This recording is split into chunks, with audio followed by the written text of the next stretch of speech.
Thursday morning, 10 a.m. Eastern Standard Time, episode 59 of Politically Conscious takes place. MAGA loves the Second Amendment until ICE pulls the trigger.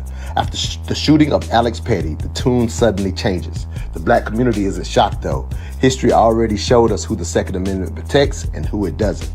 Trump's immigration policies once fueled his rise. Now they may be his political downfall. If you're tired of the propaganda, listen to us.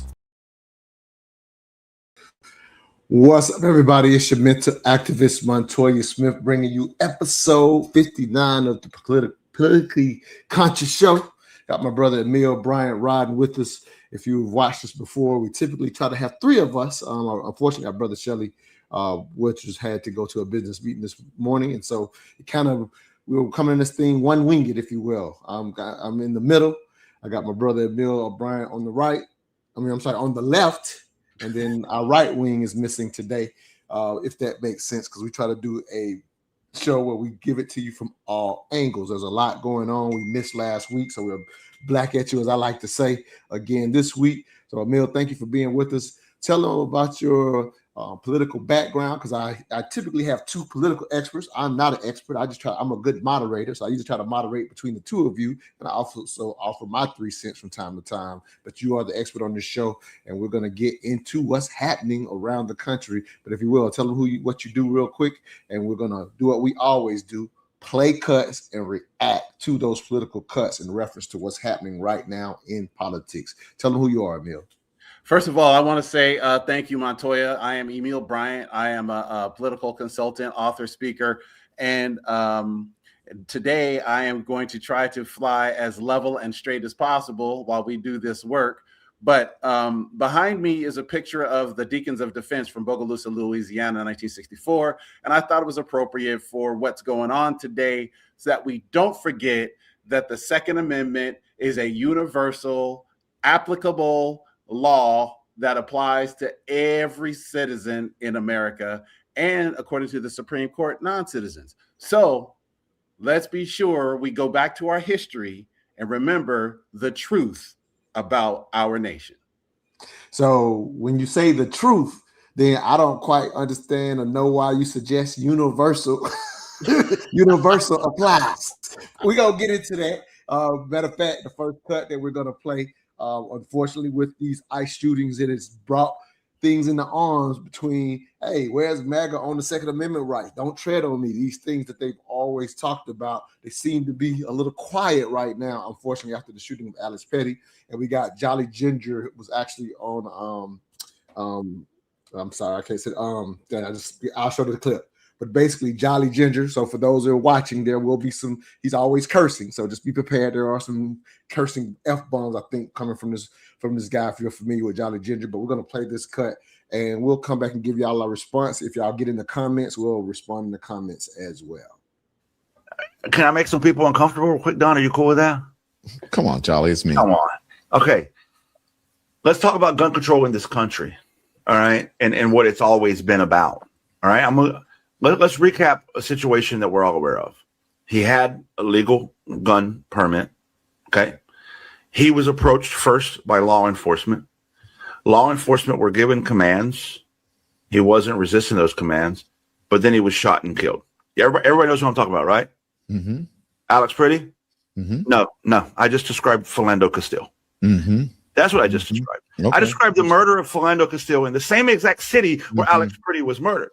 All right. Now let's go back. To 1968, when the very first open carry gun laws were ever put into place that said you can no longer open carry in the state of California. Why did that happen? Because the Black Panthers showed up to the Capitol in California, open carrying. The history of gun control in this country has always been one of white supremacy, right? Philando Castile was legally carrying. Philando Castile was approached by the officer while not committing a crime. Philando Castile complied with the officer, and Philando Castile was murdered. For all the people across this country that are in shock and awe at what ICE is doing, need to realize that they're doing what we've always allowed police to do to the black and brown community. And maybe had we just fucking listened at any point during the last 50, 60, 70, 80 years when this police brutality was happening across the country, we wouldn't be here right now. So when I hear Donald Trump now talk about gun control, I'm in the least bit shocked. I'm in the least bit fazed by it, because that's always been the policy of gun control. People that I approve can have guns, and people I don't approve cannot. That's been the reality in America forever. We talk about the Second Amendment as if it applies to everybody. No, it doesn't. The black and brown community has always been suppressed in having guns. Make everybody a felon, then say felons can't have guns. Well, black people are disproportionately made to be felons. Same thing with voting, right? So gun rights and gun laws in this country have always applied to those who fit the mold of white supremacy. And right now we're in late stage white supremacy, where white people are now feeling the effects of the white supremacy they ignored their whole lives. And just like Malcolm X said, the chickens have come home to roost. So listen to him say now that you shouldn't have a gun. That was always the policy of white supremacy. If you're not on my fucking side, you don't get a gun. Woo, he went hard. But let's make it make sense, Emil. Can you hear me? You like you froze on your side. No, I'm making sure. I am very, very thankful that Jolly Good Ginger said what he said. Okay, I just want to make, I was going to like you were froze for a second, so I'll just make sure you're still with me. So how does he calls it late stage white supremacy? Because I think he's correct about the history. I don't think he's correct. The truth is just what it is.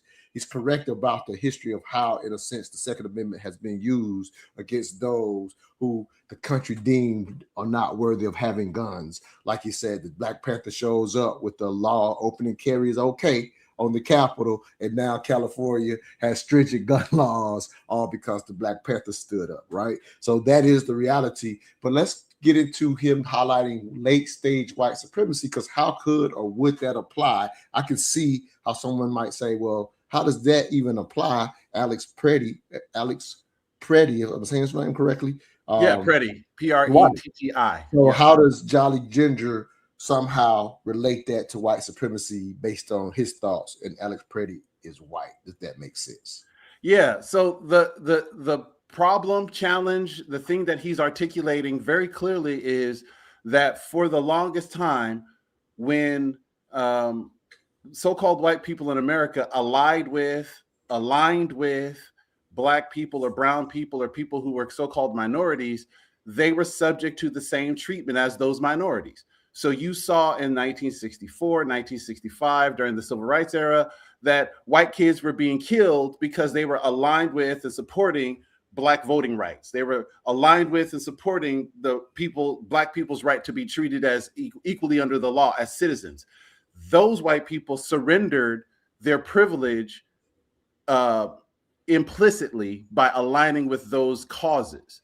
So when Alex Petti showed up and was aligning with the cause of the suppressed, he became a target in the same sense that those who were already oppressed or those who were already considered minorities were now being treated. So you lose your privilege, you lose that protection. And that's what he's talking about. It's what Jolly Good Ginger is talking about, in my opinion, is that you lose that protection when you align with those forces. The funny part is that so many of the protesters are protesting only the rule of law. They just want the law to be followed. So when Alex Petti was out there with his camera, yes, it was a phone, and he was filming, and he was like this as he was filming, he was aligning with or aligning against what Jolly Good Ginger calls white supremacy or the entrenched power structure.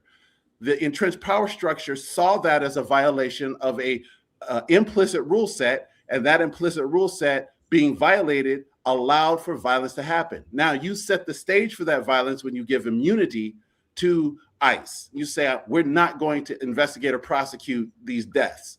And we have at least 9 deaths of people from ICE in 2026 that have not been properly investigated or fully looked at because that implicit immunity. So that late stage white supremacy is now turning against itself. It's turning against the people it's supposed to say are important, which is why he said chickens are coming home to roost, because now the people who ignored that system, who ignored that way of life, are finding out that they are surrendering their privilege when they align with or align against what is considered the entrenched power structure. So there's a lot going on in what he said, but it certainly reflects accurately. And just one last point.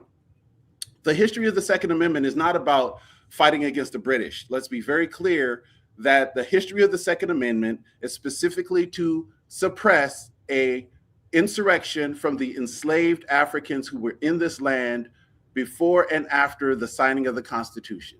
That's what the Second Amendment was for. That is why the Second Amendment exists, to make sure that if there was a rebellion or an insurrection from the enslaved people here in this land, that there would be a militia that could put that down immediately. Hey, and that's why I hate not having both sides to the table, right? It's just, again, Shelly's a big time here, got pulled to a business meeting, because I would love to have that dialogue, because I would offer that we've never been honest about what I shouldn't say never, technically take it back, but we are not currently, political narratives are set to where we can't or we won't be honest about what things really are. Like you said, it's not about, not even the British, like the way we term it now, the current narrative around the Second Amendment. And for those who are big time, and I'm a country boy from South Carolina. I love my guns. So let me say that first before I even just highlight this reality, because somebody will hear me state a fact and think I'm against guns, right? Like, I'm a country boy from South Carolina. I've been shooting since I was a kid, right? So I feel like to say that it doesn't change the fact that the narrative around the citizens having guns, and we do have more guns as citizens than any other country. Like I know, I've looked at the numbers. It's crazy. We have more guns than people. Yes. In the country, just to kind of say that, right? So we have more guns. I love my guns. However, the narrative that us as the people keeping guns so that our government won't turn the army against us, it keeps the government back, is the current narrative. It's complete BS. But it's the narrative used to cover up the history that you just laid out in this cut that I'm about to play by Kara Anderson. Lays it out for people who may have never heard it. Let's go further and deeper into the reality for why the Second Amendment has a historical racist. Can you go back in time to the founding fathers, as they say, and talk about where the Second Amendment came from? Teach. Thank you. This emerged out of the fear of Black people from slavery, that there was this massive fear about these slave revolts, Black people demanding their freedom, being willing to have an uprising to gain their freedom. And what that meant then was that you had this language of, we've got to keep this ferocious monster in chains. And you saw with each revolt, with each uprising, a series of statutes being put in place to say that African American, that the enslaved, that Black people could not own weapons, that they could not have access to weapons. And you also saw the rise and the structure of slave patrols and militias that were there and designed to contain that Black population. Take us on this journey that led to this book. Yes, and so it was the killing of Philando Castile. I start off the book going, it was like a snuff film, because we all saw that video image, and it was horrific. It was jarring. And to then get the backstory that this was a man who followed NRA guidelines, letting the officer know that I have a license to carry weapon with me. You have asked for my ID. I am reaching for my ID. And the officer begins to shoot. So he is killed because he has a weapon. Not that he is brandishing the weapon, not that he is threatening anyone. He simply has a weapon. And that really led me to begin on this journey, as I saw the NRA's virtual silence on this journey to figure out, do African Americans have Second Amendment rights? We're in this moment where the Second Amendment is like hallowed ground. It is sacred. It is one of those things that has been defined as the bedrock of citizenship. And so I started looking. And as I went on this journey, what I saw was that it wasn't about guns. It was about the fear of Black people.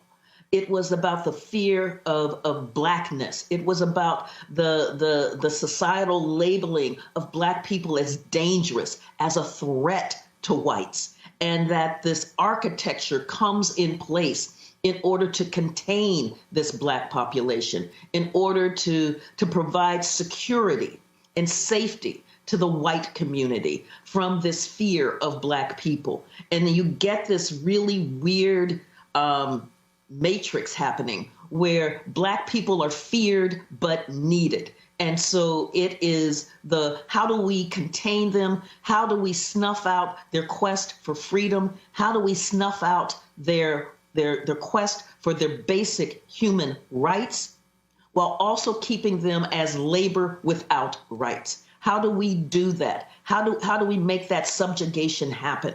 How do we talk about, in this land of the United States of America, how do we talk about freedom, but try to keep it contained from this Black population? We don't want them getting the ether that we're talking about in this revolutionary moment about freedom and democracy and justice. We don't want them hearing the words about equality. How do we do that?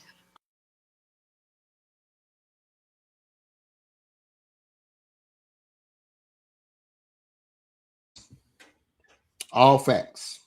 Facts. And so the narrative that it's so that our government won't turn this tyranny on us. Now, I saw one comment that was correct, talking about, for example, the English over in England, the crown would try to ensure that in a sense, the peasantry or the proletariat. Am I saying it right, Emil? But you try to make sure both of them are correct, but you can you can call it the peasants or the serfs. Yeah. So they would ensure that they not have guns.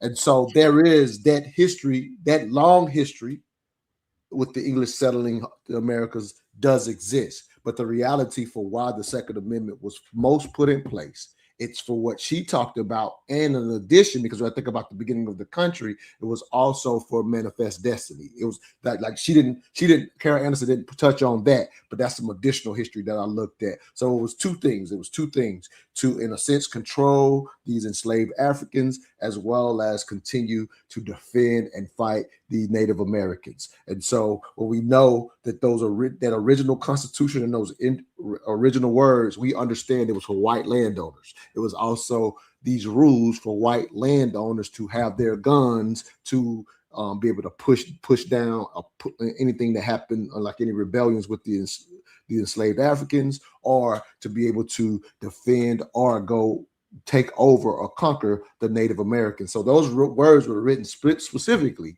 for those white landowners at that time. And now the beauty is, throughout the years, and then us as African Americans, we fought to make those words true for more than just us. That's where we're at in 2026. But that history gets hidden on purpose. And that's why, for us, we were not surprised to see how MAGA's response has been. And this is calling it what it is, has been to this, because we watched it happen with the Black Panthers, as Jolly Ginger pointed out. We've seen this happen consistent. And with that said, it's not what you say you are, as Eddie Glaude always say, you are what you do. And this is what we do every time. And so I saw another cut, I'm not going to play it, where a sister was kind of breaking down, hey, for African Americans, it's like, okay, yeah, we told you so, but it's not a told you so we're gloating in. It's a told you so and saying, hey, this is what it's been like in our community throughout. What's happened to Alex Petti is not new for us, but it's not that we're glad to see it. It's, here's the reality. What are we going to do about it? Go ahead, brother. Yeah, so this is the challenge that we see when we kind of unpack the propaganda around all of this stuff, because the Second Amendment is supposed to apply universally. And if you are, there's been lots of gun control laws at the federal and state level. Those laws are being challenged consistently. There's a big case coming out of Hawaii that's going to challenge gun law there, because they're doing all they can to say that the Second Amendment should be an unrestricted right to own firearms.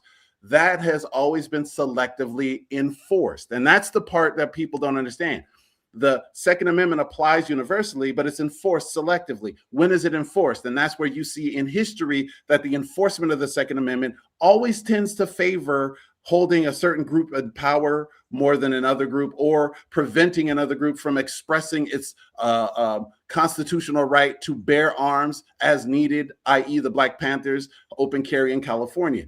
As we see this unfold, you're going to see a new round of gun laws coming out of this administration to say that perhaps what other people have said for years, that this is not necessarily an unrestricted right to carry firearms. Now, all of a sudden, it's going to be a restricted right, and this administration may be the one that says it. Now, what you're also seeing is that the NRA very clearly made a statement saying that Alex Petti was in the right. He was carrying legally. He did nothing wrong in the videos that everyone watched. So for him to have been attacked, assaulted, and murdered, and then having the NRA say, wait a second, that doesn't look right to us as the nation's voice of the Second Amendment. Perhaps there's something that is becoming a bit of a reckoning, because now you're seeing the administration upsetting its base through the Second Amendment. And that's something that people are going to have to watch, because there's going to be a lot more propaganda going back and forth between the two as to whether or not the Second Amendment is an unrestricted right that is not selectively enforced, or if there's going to be some new gun control laws that are going to come out and change that unrestricted right for everyone. Yeah, we've always had ridiculous conversations around gun control, and the ridiculous conversations from a political narrative are just the extremes of it.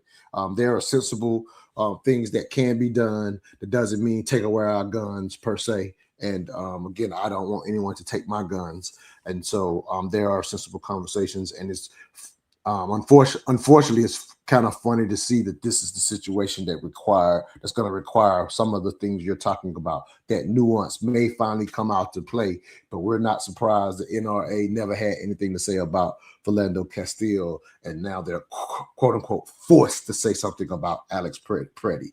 But I will say again, to our community, I never concern myself with that stuff. I never concern myself, nor do I expect the NRA to say something when Philando Castile gets killed. I don't expect anything or whatever. I'm not surprised to see that they finally say something about Alex Petti, in a sense, as they've been forced to say something. Like, I'll never be the Black person that goes on media and says, "Hey, where's the NRA?" I watch what you do. I've watched what you've done. Right. Their track record is very clear. We don't have to wonder where they stand. And that's the challenge that I think a lot of people are going to have to see throughout this time, as we're being told by the administration, don't believe what you see from multiple angles and multiple cameras, including the cameras that are on our officers. Like, you're going to see this propaganda come out, and that propaganda is going to be used as fodder for how they've shaped these next round of gun laws. And quite frankly, this is going to come to a very significant legal, if not legislative, if not kinetic loggerhead, where somebody somewhere is going to really push back on this administration saying, hold up, you're telling us to ignore what's obvious in our own, to our own eyes. But more importantly, you're using that to oppress us in a way that we certainly cannot stand. I'm waiting for the don't tread on me folks and the people who really care about the Second Amendment, who have said all these years to all these other gun control laws, no, no, no. I'm ready to see how they react when the administration they supported begins to do the same things that they said they didn't want. Well, I'll be shocked to see that happen, because again, I go by what you do. So your hope and expectations are higher than mine. And again, I love my gun. So that's just me, personally, as far as when it comes to me personally. But yeah, if you're right about what you see coming, I respect it. Again, you are the political expert here. But speaking of being right, I'll save this to after this cut. As I said, we're going to do a shorter show since we don't have both sides to the table. We don't have Brother Shelley. I'm going to play a cut from Shelley that kind of something else that just recently happened when it comes to being politically conscious. I thought this was a very interesting take from Shelley on his actual show. So this will be our last cut. We'll do a 30-minute show today and keep it moving, and hopefully we'll get Shelley back next week so we can do these conversations the way we need to do them, which is from both sides of the table, so that we are being fair and making sure we're weeding through the propaganda from both perspectives and not just one side of it. All right, let's play this cut from Shelley. These are the kinds of things that you do unnecessarily. First of all, real quick. This is you probably saw this, Emil. This is Shelley addressing the exhibits being moved from the President Washington's house. So I did give that context so that people know what he's leading into. I forgot to give the context. All right, y'all. So this is in reference to those exhibits being removed, just so everybody has the context of what he's talking about. these are the kinds of things that you do unnecessarily. First of all, these 9 people were owned by George Washington and lived in this house. They were cooks, they were maids, they were owned by him. Why wouldn't you tell that story? It's not a bad story. It's not, doesn't make George Washington's a man of his time. He's the first president of the United States. He owned slaves. We know there's no secret. Many of the men at that time owned slaves. It was a thing. It's part of our history. It is nothing to be ashamed about. Actually, it's to be celebrated because we went from that to here is the celebration. That is the celebration. So you don't get rid of it. So now, my Democrat friends say, see, Shelley? I don't want to hear that. I don't want to hear that at all. But here's the bigger picture, my friends. Every single Republican, conservative, Trump supporter, after the election, myself included, said the exact same thing. Donald Trump got a record number of black voters, particularly black men. Remember, I said it. 23% of black men voted for Trump. Yeah, look at, we're getting black voters now.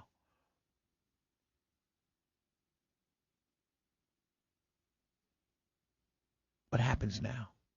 The bigger picture. Not this one story, but the bigger picture. You think they come back? I've been saying this from the beginning.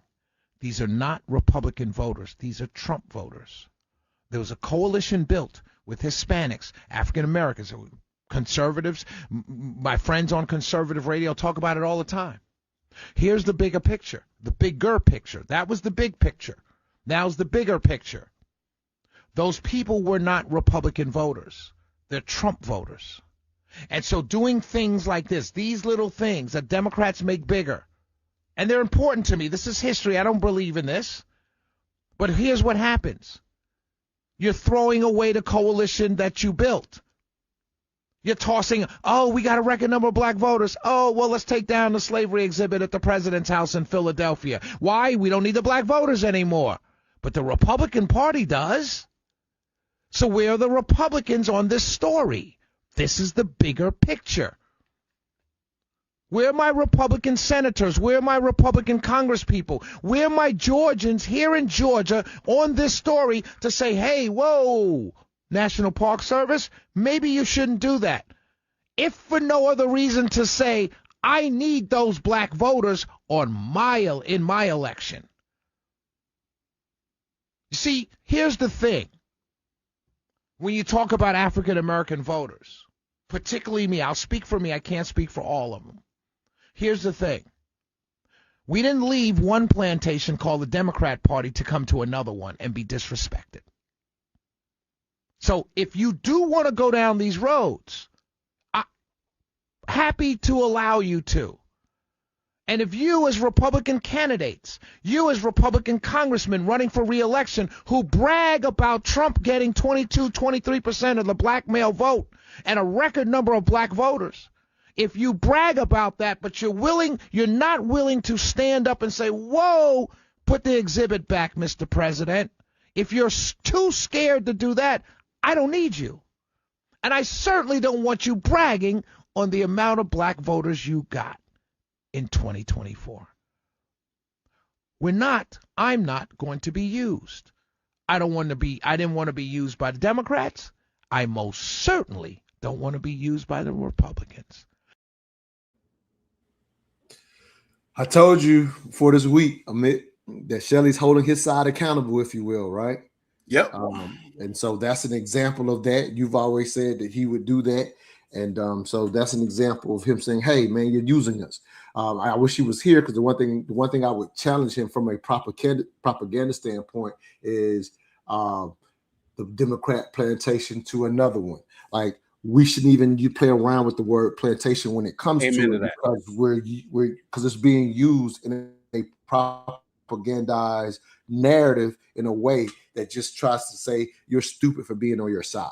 Like, that's what it equates to. And so I'm not and then outside of the historical context in itself, just for us as African Americans, I mean, that in itself is enough of a reason to not use it, right? The historical context of what that means to us as African Americans. But it's also a way when we talk about having dialogue and our republic working with the dissent that should be a part of it, that makes us healthy. Yes. That's an unhealthy form of that dissent, to buy into that propaganda, to say either side is a plantation. For anybody out there watching, it's not me telling you should be, I'm an independent, so I'm not telling you to be on one side, but that type of terminology actually pushes you towards non-participation, versus we're always advocating on politically conscious that you do learn locally what's happening, so that you don't buy into the propaganda of what did the president do for you. I don't want to waste no time on that, but I can tell you exactly what different laws have happened locally that I've had to go and vote for, won some, lost some, that affect me directly in my district. That's the type of consciousness that I'm talking about. I kind of went on a little diatribe just because he used the word plantation. Right. Let you circle back to what he's talking about when it comes to those exhibits. I respect Shelley saying, hey, you're going too far. If he was here, I would also say, man, we've been telling you this, because he said, I don't like hearing that. So I wonder if he would open up to the fact that we've been seeing this, that, what's happening, and there's been several steps. It took this for Shelley to get to this point, but there's other examples of President Trump doing this type of thing, or this administration doing this type of thing. So I would love to challenge him with that, but he's not here for that. Go ahead, Emil. Sure. I mean, changing how the National Museum of African American History and Culture is run was a primary example, and that was almost a year ago that he did that. So we have plenty of evidence that this administration is hostile to Black history in the way that we understand it, and we're not equivocating on that. I'm glad Shelley came around, but here's the thing that I think we're really sort of underselling in this context. Anytime you change history the way you're seeing it changed, you're trying to change the official record of grievances and how those grievances are to be addressed and repaired. That is the fundamental thing that I'm seeing when I unpack these actions. It isn't just, he's, trying to elevate President Washington. We've lionized President Washington 1,000 ways in this country. There's a whole state named after him. There are tons and tons of ways we lionize George Washington. The fact that he owned slaves and was a horrific slave holder on top of that, because one of his escaped slaves, he had a grudge for years. He would not let that go. So we can lionize George Washington as the first president, as one of the founders of the nation, and still hold him to account for being a man of his times. You know who else were men of their times?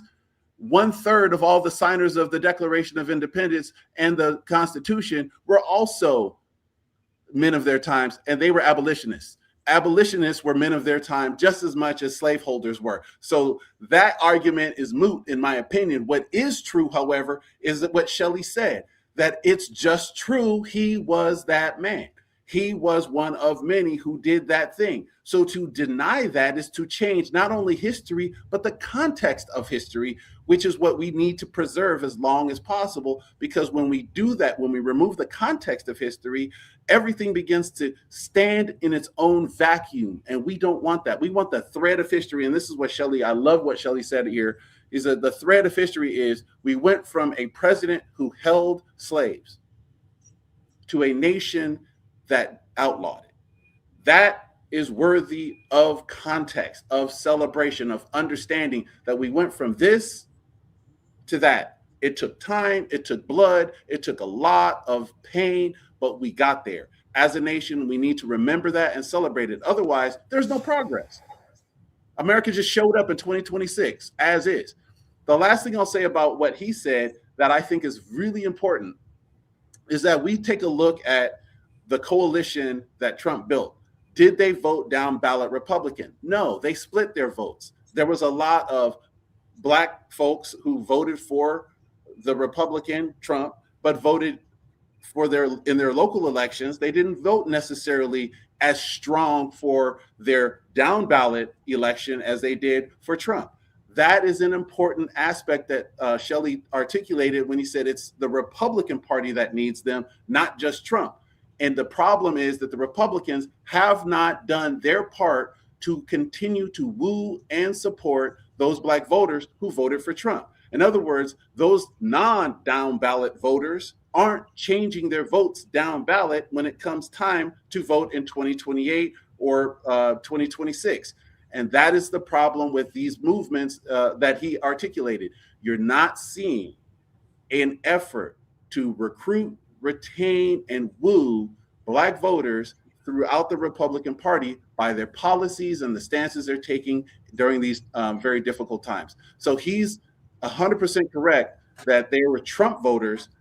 The Republican Party has lost its way trying to figure out how to retain those voters and then have them motivate them to vote down ballot. Yeah, I hear you. And this is kind of what Shelley was saying in that cut. I'm going to say this and get us out of here. That sounds silly to me. And I'm going to tell you why. I wish Shelley was here for me to say that to him. And of course, he would have his response. And I'm not saying I'm right. But why it sounds silly to me is because the president himself has, in a sense, endorsed these things. And so, in a sense, when I think about the logic that you're using, that in a sense, they were not Republican voters. Some of these people were Trump voters, right? They were Trump voters in particular. So to me, it sounds crazy as hell to me that the Republicans, who haven't ever really catered to some of these voters that they brag about that Trump got and kind of take claim, as Shelley said, but it sounds crazy to me that a group that has never catered to would now somehow know how to overcome Trump, who himself, to a degree, is the one alienating him.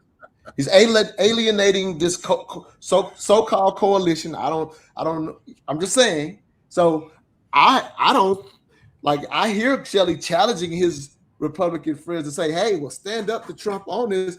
I'm like, well, he brought him in. Now he's alienating them. How are you going to ask them who've never catered to them? They still don't know how to cater. I'm just saying, I think he's correct in his analysis of that some of that coalition was built specifically by Trump. But Trump himself is the one basically shitting on it. So in that sense, yes. How do the Republicans who've never catered to these groups that he brought in, how do you challenge this? I mean, for him, he wants to figure it out because he's a MAGA Republican, right? Like Shelley is. So I get that he wants to figure out, well, how do we keep this coalition going? But the way that he's challenging them logically makes no sense to me. Like he should be saying, hey, Republicans, we should figure out a way to, maybe he's saying standing up to Trump would be the way to show that. But I would be shocked if that's going to hold any type of coalition. And I don't think it holds water. I think it was an anomaly. And I think it was an anomaly that what you saw with the Trump vote in 2024. And I also think, to your point, and this is the part I think as we kind of look at all the propaganda around that coalition, that you're not seeing policies that consistently give people who voted for him in 2024 confidence that a 2026 vote for the Republicans or 2028 vote for the Republicans is going to significantly improve their lives. I don't even think necessarily that it was Trump as much as a lot of it was an anti-vote versus a for vote. It was like, I'm not voting for her, I'm voting for not her. And and I think there's a lot of that that gets conflated with they voted for Trump. No, they voted against something that they thought was bad versus they voted for Trump. In other words, I don't know what Trump would do that could hold them other than run against her again, run against Kamala again. Those are the kind of things that I really think need to be analyzed more deeply in order for the Republicans to say, hey, we have this coalition, we can recruit, retain and woo and cater to and all the things necessary to make that voter group become part of its base. I don't think they've done that. I don't think they're going to do that. And to your point, I don't think they recognize that the guy they say brought them to the party is now sending them home from the party just as easily because he's wedded to something that never was part of the agenda for which people voted in the first place. No, absolutely. And let me say this, just to weed through some of the propaganda. Another thing, I hate that Shelly's not here, but it's the first time in a long time that I heard him say, got 22% of the African male vote. Shelly been creeping that thing up to 25% for about 2 years straight. And I always mess with it because it's actually 21%. So I'm being a numbers guy, I was just proud to watch him say 22%. I'm like, oh, look at him backing it down in this context because he's always been creeping it up higher than it was. And the reality was he got a 19% the first time. So it was a small uptick. I'm just calling it what it is. It's not me downplaying it. It's calling the numbers are what they were. They were 19% his first election for African-American males, 21% this time based on the exit polls. The reason I highlight that is because the big number was the Hispanic vote. The Hispanic males literally jumped up to about 50%. And the stuff that we're talking about today and how ICE has played out above and beyond the criminals, he has now lost. That's the coalition that he's lost. Those black males probably will not be. I mean, those Hispanic males that switched because they literally switched. I'm talking about from the first election to the next election. That was his biggest jump. Again, us going up 2% is going up, but it's not a big jump. But for Hispanic males, they jumped up almost 50%. So he's lost that. And it's just calling it what it is. And again, it's not even me being for or against. I just like to call the numbers what they are. All right, that's all I got, man. Thank you for the additional time. We'll have a longer show next week. Hopefully we'll get Shelly back. We'll have a get pulled away. And that's what we're here for, man. Just trying to weed through the propaganda. Closes out, Emil. Thank you for taking the time with me, brother. This is a challenge to all of our viewers, and that is every time you see this narrative from the administration, from sources, and you have the opportunity to see it for yourself, as hard as it is, look. As hard as it is, recognize that the facts are being captured in real time and that the narrative from any voice, when you have the facts in front of you, that narrative needs to be challenged with your own assessment and understanding. Do not let these people, all of them, whether they're in the press or in the administration, tell you what your eyes can see. Now, I'm not a big fan of eyewitness accounts, but when the video camera's running, it's hard to say that ain't true. And most of the video that we're seeing now is in context. It's long form. It's not 12 seconds, 10 seconds. It's minutes and minutes long. Right. So watch the entire video before you hear anything from any side, because we need more of us watching the raw footage and making an assessment for ourselves. Hey, episode 59. We'll be back next week with episode 60. Thank you, Emil. If you're tired of the propaganda, listen to us. Good stuff. Thank you, brother. Yes, sir.